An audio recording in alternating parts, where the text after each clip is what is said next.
အားလုံးပဲကြော်ကစ်ချဲနေပြီးတော့ပြန်နေကြိုဆိုလိုက်ပါတယ်ကျွန်တော်ဒီကနေ့တော့ဝက်ချီတော့အချိုချက်ကလေးကိုတေးဥစတိုင်လေးချက်ပြမှာဖြစ်ပါတယ်ဒီနေ့လေးကတော့ကျွန်တော်အမေးချက်ကျွေးနေကြစတိုင်လေးဖြစ်ပါတယ်ဒီအချိုချက်လေးကိုကျွန်တော်ဝက်ချီတော့၄ပေါင်အသုံးပြုထားပါတယ်ဝက်ချီတော့၄ပေါင်ကကျွန်တော်အသားများတဲ့ပိုင်းကိုအသုံးပြုထားပါတယ်ခင်ဗျာဒီဝက်ချီတော့ချက်ဖို့အတွက်ကျွန်တော်တို့ဝက်ချီတော့ပြီးချင်းရဲ့ကြက်သွန်ဖြူရဲ့လိုအပ်မှာဖြစ်ပါတယ်ပထမဆုံးဒီဝက်ချီတော့လေးကိုကျွန်တော်တို့အသုံးလေးတွေကိုလိုချင်တဲ့ size လေးသုံးထားပါမယ်ကျွန်တော်တို့ဒီမှာတော့တရုတ်ဆိုင်မှာအလွယ်တကူသုံးနိုင်အောင်လို့ဖြတ်ထားပေးပြီးသားဖြစ်ပါတယ်ပြီးရင်ဟင်းချက်ဖို့အတွက်တကြားလိုပါမယ်နောက်တစ်ခုကတော့ဂျင်းလိုပါမယ်ကြက်သွန်ဖြူလိုပါမယ် oyster sauce လိုပါမယ်ခင်ဗျာခရူးစီပေါ့နော်ပြီးရင်ပဲငံပြားရဲ့အချီနောက်လိုမယ်ပြီးရင် cooking wine ပေါ့နော်ဘယ် cooking wine ဖြစ်ဖြစ်အသုံးပြုလို့ရပါတယ်ခင်ဗျာနောက်တစ်ခုကတော့အရေးကြီးတာကတော့ 5 spice powder ပါဒီတရုတ်မဆလာလိုပါမယ်ပြီးရင်ငရုတ်ကောင်းအနေငယ်တိုးရမှာဖြစ်ပါတယ်ပထမဆုံးအနေနဲ့ကျွန်တော်တို့အိုးထဲမှာစီထည့်ပါမယ်စီထည့်ပြီးတော့ကျွန်တော်တို့တကြားကိုအရင်ကြော်မှာဖြစ်ပါတယ်တကြားကိုအရေးပြောတဲ့အထိကြော်ပေးရမှာဖြစ်ပါတယ်တကြားတွေရေးပြောသွားပြီးတော့အယောင်ပြောင်းတဲ့အခါမှာကျွန်တော်တို့ဒီဝက်ချီရောက်ကိုတစ်ခါတည်းထည့်ပြီးတော့ကြော်ပါမယ်ခင်ဗျာဒီလိုမျိုးကြော်ခြင်းအပြင်ဝက်ချီရောက်ကအချိုတက်လေးလည်းရမယ်နောက်တစ်ခုကဝက်ချီရောက်တွေချက်နေရင်လည်းမကြေသွားဘဲနဲ့ဝက်ချီရောက်ကအတုံးလေးတွေအတိုင်းဖြစ်နေမှာဖြစ်ပါတယ်ကျွန်တော်ကတော့ဒီထဲမှာတကြားနဲ့တခါတည်းထည့်ကြော်လိုက်ပါတယ်ကိုကအချိန်ရတယ်ဆိုရင်ကျွန်တော်တို့ရေနွေးစုစုထဲမှာ10မိနစ်လောက်ထည့်ပြုတ်ပြီးတော့မှကြော်ရင်လည်းရပါတယ်အဲ့ဒီနီးလေးဆိုရင်ဝက်သားရဲ့အနံ့ပို့ပြီးတော့မှုေးစေပါတယ်ခင်ဗျာကျွန်တော်ကတော့အချိန်မရတဲ့အတွက်ကြောင့်တခါတည်းထည့်ပြီးတော့ကြော်လိုက်တာဖြစ်ပါတယ်ယူနစ်မပြုတ်ပဲကြော်ရဲဆိုရင်တော့အချိန်လေးနည်းနည်းပို့ပြီးတော့ကြော်ပေးရမှာဖြစ်ပါတယ်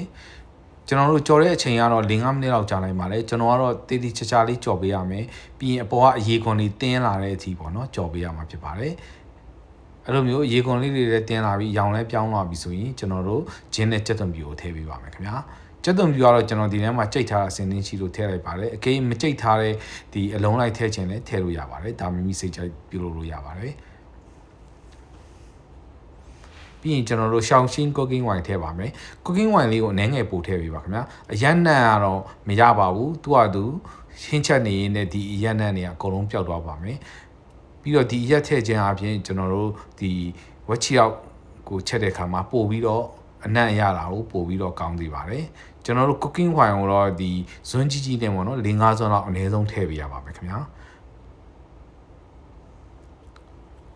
ထည့်ပြီးတော့တေချာလေးဆက်ပြီးတော့မှုေးပါမယ်ခင်ဗျာရေလုံးဝမထည့်သေးပါဘူးเนาะဒီအချိန်မှာအဲ့လိုမှုေးနေရင်းနဲ့ကျွန်တော်တို့ဒီ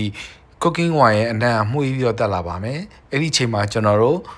Chinese 5 spice powder ကိုခေါ်တဲ့တရုတ်မဆလာပေါ့နော်တရုတ်မဆလာကိုထည့်ပေးရမှာမယ်ဒီတရုတ်မဆလာကိုတော့ကျွန်တော်ဘယ်လောက်ထည့်မလဲဆိုရင်တော့1 teaspoon လောက်ပဲထည့်မှာပေါ့နော်အရမ်းများသွားရင်လည်းအရမ်းအနှံ့ရပြင်းပြီးတော့စားလို့မကောင်းတတ်ပါဘူးအဲဒါကြောင့်ကိုယ့်ချင်းချိန်ပြီးတော့နည်းငယ်ထည့်ပေးပါပြီးရင်ကျွန်တော်ငရုတ်ကောင်းထည့်ပါမယ်ခင်ဗျာငရုတ်ကောင်းကိုချတဲ့အချိန်မှာအပေါ်ကဖြူပြီးစားလဲရတယ်ဒါမှမဟုတ်ရင်ကျွန်တော်တို့ချက်နေရင်းထဲမှာလည်းထည့်လို့ရပါတယ်ဒါမိမိစိတ်ကြိုက်အဆင်ပြေတယ်လို့ထည့်လို့ရပါတယ်ငရုတ်ကောင်းကိုချက်နေရင်းနဲ့ထည့်တဲ့အခါမှာဒီငရုတ်ကောင်းအနံ့ရောဒီ Chinese 5 spice ဒီတရုတ်မဆလာအနံ့ရောဒီအရက်နံ့ရောဂျင်းကြက်သွန်ဖြူအနံ့တွေရောအကုန်လုံးပေါင်းပြီးတော့ဒီဝက်စတူအနံ့တွေကမှုေးပြီးတော့တက်လာမှာဖြစ်ပါတယ်အဲ့ဒီအချိန်မှာနာနာလေးဖွင့်ပေးရမယ်ခင်ဗျာမှုေးတဲ့အချိန်မှာဒီကျွန်တော်ဒီထဲမှာstainless steel အိုးမျိုးလိုဟာမျိုးကိုကျွန်တော်အသုံးပြုပေးရပါမယ်non stick အိုးမသုံးပြုပါနဲ့ခင်ဗျာ non stick အိုးဆိုရင်အကုန်လုံးအောက်ကအကုန်လုံးချစ်ကုန်မှာဖြစ်တဲ့အတွက်ကြောင့်ပါပြီးရင်ကျွန်တော်ပဲငံပြားကြီးထည့်ပါမယ်ပဲငံပြားကြီးလောလောဆယ်တော့ကျွန်တော်အကြည်ထည့်ထားပါတယ်ခင်ဗျာပဲငံပြားကြီးလည်းကျွန်တော်4စွန်းလောက်ထည့်ထားပါတယ်